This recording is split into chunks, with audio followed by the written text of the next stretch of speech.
Railway track पर बेहोश पड़ी मैं। होश आया तो महसूस किया कि मेरी एक लेग कट चुकी है जो जींस में लटकी हुई है और दूसरी टांग की हड्डियां टूटकर बाहर आ रही। और ना अचानक न जाने कहां से बिना इनविटेशन के कुछ चूहे मेरे मांस को, मेरे पैरों को कुतर कुतर कर खा रहे हैं।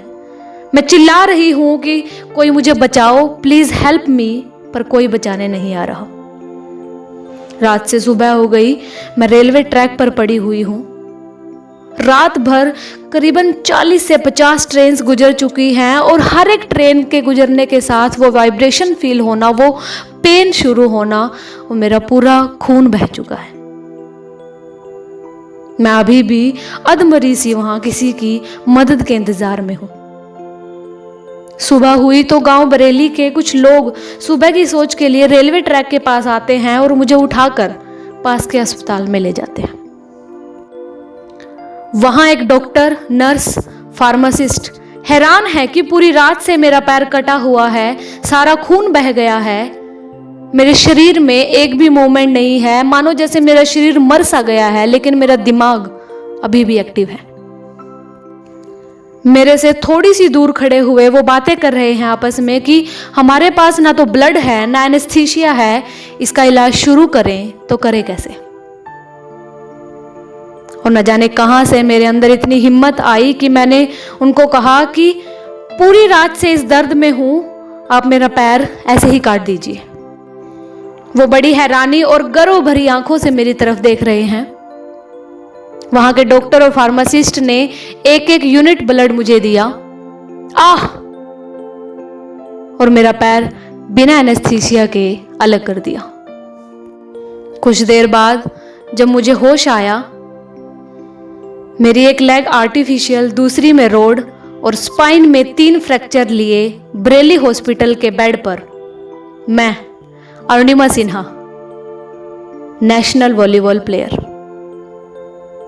एक रात पहले लखनऊ से दिल्ली आते हुए ट्रेन में 4-5 बदमाशों ने जब मेरी गोल्ड चेन छीनने के लिए कोशिश की और जब सामने से मैं लड़ी तो उन्होंने मुझे चलती ट्रेन से फेंक दिया। दुर्भाग्यवश उसी समय दूसरे ट्रैक पर एक और ट्रेन आ रही थी जिसमें मैं टकराई और ट्रैक पर गिर गई। जब मुझे समझ नहीं आ रहा था कि मेरे साथ आखिर ये हो क्या गया है, सामने देखती हूं तो मेरी माँ आंखों में आंसू लिए खड़ी हुई है मेरे सामने। मेरा भाई इधर से उधर फिर रहा है परेशानी में, और मैं आंखों में आंसू लिए सिर्फ पड़ी हुई हूं बेड पर। जब मीडिया में ये बात आई कि अरुणिमा नेशनल प्लेयर है तो मुझे शिफ्ट किया गया मेरे अच्छे इलाज के लिए एम्स दिल्ली में। 4 महीने के बाद जब मैं रिकवरी कर रही थी तो एक दिन सुबह सुबह मुझे एक न्यूज़ सुनाई देती है कि अरुणिमा के पास टिकट नहीं थी, इसलिए वह चलती ट्रेन से कूद गई। अरुणिमा के घर वालों ने अरुणिमा को इतना परेशान कर दिया था जिसकी वजह से वह सुसाइड करने के लिए ट्रेन से कूद गई। मेरा शरीर मेरा साथ नहीं दे रहा था। मुझे नहीं पता था कभी मैं चल तो क्या, स्पाइन फ्रैक्चर्स की वजह से उठ भी पाऊंगी या नहीं। और मेरी फैमिली बाहर इन बातों से जूझ रही थी। यह सुनकर मेरा माइंड भी काम करना बंद हो गया था। एक पल के लिए मैं सुन्न हो चुकी थी। दूसरे ही पल मैंने अपने आंसू पोंछे और उस बेड पर मैंने सोचा कि बस अब बहुत हुआ अरुणिमा, वॉलीबॉल नहीं, लाइफ का सबसे डिफिकल्ट गेम तुझे चुनना है। और मेरे माइंड में स्ट्राइक किया माउंटेनियरिंग। मुझे एवरेस्ट फतेह करना है। पर जो हम अपने लिए सोचते हैं उसे लोगों को समझाना बहुत मुश्किल हो जाता है, और ऐसा ही हुआ मेरे साथ। जब मैंने अपनी फैमिली को बताया, फिर उनसे रिश्तेदारों को पता लगा और कई लोगों को पता लगा, तो उनमें से एक रिश्तेदार मुझे कहते हैं कि अरुणिमा तुम पागल हो गई हो, एक लेग आर्टिफिशियल है, दूसरी में रोड है, और तुम्हें एवरेस्ट फतेह करना है। अगर तुम्हें मरना है तो तुम ऐसे ही मर जाओ। पर उसी समय मैंने अपने मन में कहा कि हाँ, मुझे एवरेस्ट चढ़ना है। सौभाग्यवश मेरी फैमिली दूसरे लोगों की तरह नहीं थी। मेरी माँ, मेरा भाई, मेरा जीजा सभी मेरे साथ थे। जब मैंने अपने भाई साहब को कहा कि मुझे एवरेस्ट सबमिट करना है तो उन्होंने मुझसे कहा कि 1984 में बछेंद्री पाल मैम ने एवरेस्ट सबमिट किया था, चलो जाकर उनसे मिलते हैं। हॉस्पिटल से निकलते ही स्टिचेस के साथ घर जाने की बजाय मैं बछेंद्री मैम से मिलने गई। मैं बछेंद्री पाल मैम के सामने खड़ी हुई हूं और मुझे देखकर रोते हुए कहती हैं कि अरुणिमा, इस हालत में अगर तुमने एवरेस्ट सबमिट करने का सोचा है तो तुम अपने मन में तो कर ही चुकी हो, अब तो सिर्फ लोगों को दिखाना है और मुझे पता है कि तुम कर सकती हो। बस उनकी ये बात सुनकर आत्मविश्वास और बढ़ गया। सब अच्छा चल रहा था, मुझे गाइडेंस भी मिली और स्पॉन्सरशिप भी। मैं अपने मन में बार बार कह रही थी कि अरुणिमा तुझे करना है। पर जब मैं फील्ड में उतरी, रोड से बेस कैंप तक जितने भी मेरे साथी थे उन्हें 2 से 3 मिनट लगते थे और मुझे 3 घंटे लगते थे। मेरे घाव अभी भरे भी नहीं थे, पैर नीचे जोर से रखती थी तो ब्लड आना शुरू हो जाता था। मेरे साथ जितने भी लोग थे, जब भी हम ट्रेनिंग करते बेस कैंप तक जाते थे तो वो मुझे ये कहते थे, अरुणिमा तुम आराम से आना। मैं उनके साथ चल तक पा नहीं रही थी तो उनसे पहले माउंटेन कैसे पहुंचूंगी, मेरे मन में बस बार बार यही आ रहा था। मैंने एक लंबी सांस भरी और कहा, अरुणिमा तुझे करना है। 8 महीनों के बाद जब हम एवरेस्ट समिट के लिए पूरी तरीके से तैयार थे, वेट उठाकर, ऑक्सीजन सिलेंडर उठाकर जब हम बेस कैंप से निकले, मन में एक खुशी के साथ, एक जुनून के साथ मैं आगे बढ़ रही थी। जब एवरेस्ट की जर्नी शुरू हुई तो एक शेरपा होते हैं जो हर एक क्लाइंबर के साथ होते हैं। जब उनको पता लगा कि इनकी एक लेग आर्टिफिशियल है और दूसरी में रोड है तो उन्होंने जाने से साफ मना कर दिया। उन्होंने कहा कि इनकी खुद की जान तो जाएगी ही, साथ में मेरी भी जाएगी। पर कैप्टन और मैम के कहने पर जैसे तैसे करके वो तैयार हो गए। हमारा ग्रुप, हम 6 लोग रॉकी एरिया तक, मैं सबसे आगे थी। पर जब वो ब्लू और ग्रीन आइस आना शुरू हुआ, मेरा आर्टिफिशियल लेग स्लिप होने लगा। तो मैंने सोचा कि फ्रंट से जोर लगाकर चलती हूँ। जब ऐसा शुरू किया तो पेन होने के साथ साथ लेग मूव होना शुरू हो गया, अपने आप ही मुड़ने लगा। तो शेरपा ने मुझे कहा, अरुणिमा जबरदस्ती मत करो, नहीं होगा। पर मैंने 4-5 बार और ट्राई करके जहाँ से आइस टूट रहा था वहाँ होल्ड करके मैंने आगे बढ़ना शुरू किया। हम कैंप 3 तक पहुँच गए, लेकिन असली चढ़ाई तो अब शुरू होती है।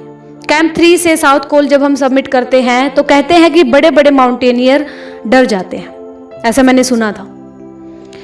तो हम रात को जब हमने चढ़ाई शुरू की, क्योंकि रात को वेदर है जो साफ होता है, शांत होता है, मेरी हेडलाइट जहां भी जा रही थी वहां डेड बॉडीज दिखाई दे रही थी। मेरा गला सूख रहा था, रोंगटे खड़े हो रहे थे, मैं बहुत डरी हुई थी, आंखों से आंसू आ रहे थे कि जिस चीज के लिए हम जा रहे हैं उस चीज के लिए लोग मर रहे हैं। जिस रोप से मैं जा रही थी वहीं पर मेरे सामने एक बांग्लादेशी अधमरा सा पड़ा है जिसका हाथ थोड़ा थोड़ा हिल रहा है। मैं सुन्न पड़ चुकी थी, मुझे कुछ समझ नहीं आ रहा था कि क्या करें, क्योंकि उन लाशों को देखकर, उन डेड बॉडीज को देखकर हम कुछ नहीं कर पा रहे थे। उन लाशों के ऊपर से हमें होकर जाना पड़ा। मन में एक बार फिर से सोचा कि नहीं, यहां तक आकर हार नहीं माननी है। लंबी सांस ली और आगे बढ़ना शुरू किया। हिलेरी स्टेप साउथ समिट की तरफ जब मैं पहुंची तो शेरपा ने मुझे चिल्लाकर कहा, अरुणिमा वापिस चलो, तुम्हारा ऑक्सीजन खत्म हो रहा है। और हिलेरी स्टेप के बाद थोड़ी दूर चलने पर ही एवरेस्ट समिट है। टारगेट के इतने पास पहुंचकर मुझे वापस चलने को कह रहे हैं। मैंने तिलमिलाकर बोला, सर क्या बोल रहे हो, मैं वापस नहीं जाऊंगी। वो कहने लगे, जिंदगी रही अरुणिमा तो दोबारा एवरेस्ट सबमिट कर लेना। लेकिन मेरे माइंड में तो वो टारगेट, मेरी फैमिली के सपने, मेरी माँ के वो आंसू, बछेंद्री मैम का विश्वास और लोगों की वो बातें एक वीडियो की तरह मेरे माइंड में चल रही थी। मैंने कहा, सर ये मौका मुझे फिर कभी नहीं मिलेगा, अभी नहीं तो कभी नहीं। शेरपा को मैंने बहुत कन्विंस करने की कोशिश की। जब वो नहीं माने तो मैंने अकेले ही आगे बढ़ने का निश्चय किया। तो शेरपा को मेरे साथ चलना पड़ा। करीब 1 से 1.5 घंटे के बाद मैं टॉप पर थी। मैं एवरेस्ट के टॉप पर थी। मेरा मन कर रहा है जोर जोर से चिल्लाऊं, बताऊं सबको कि मैं आज टॉप पर हूं। मैं अरुणिमा सिन्हा, कुछ दिनों पहले जिसका एक्सीडेंट हुआ था। मैं अरुणिमा सिन्हा जो मिडिल क्लास फैमिली की लड़की है। मैं अरुणिमा सिन्हा जो एक विकलांग है, आज टॉप पर है। 11 अप्रैल 2011 को मेरा एक्सीडेंट हुआ था और 21 मई 2013 10:55 पर मैं टॉप पर थी।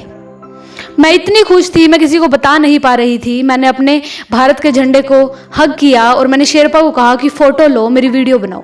शेरपा मुझे कहते हैं पागल हो गई हो, तुम्हारा ऑक्सीजन खत्म हो रहा है, नीचे चलो।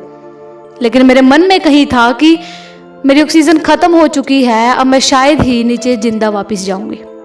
मैंने कहा ये वीडियो इंडिया पहुंचा देना, मेरी फैमिली तक पहुंचा देना। आज मेरे लाइफ का सबसे बड़ा सपना पूरा हुआ और मैं टॉप ऑफ द वर्ल्ड पे हूँ और बहुत खुश हूँ, बहुत खुश हूँ। और सबको ये मोटिवेशन देना चाहती हूँ कि हर आदमी अगर अपने लक्ष्य को बनाए तो वो कभी नहीं हार माने और वो अपने टॉप को, अपने लक्ष्य को जरूर पाएगा। इसलिए जैसे मैं ऐसी हालात में होने के बाद भी मैं आज यहाँ हूँ।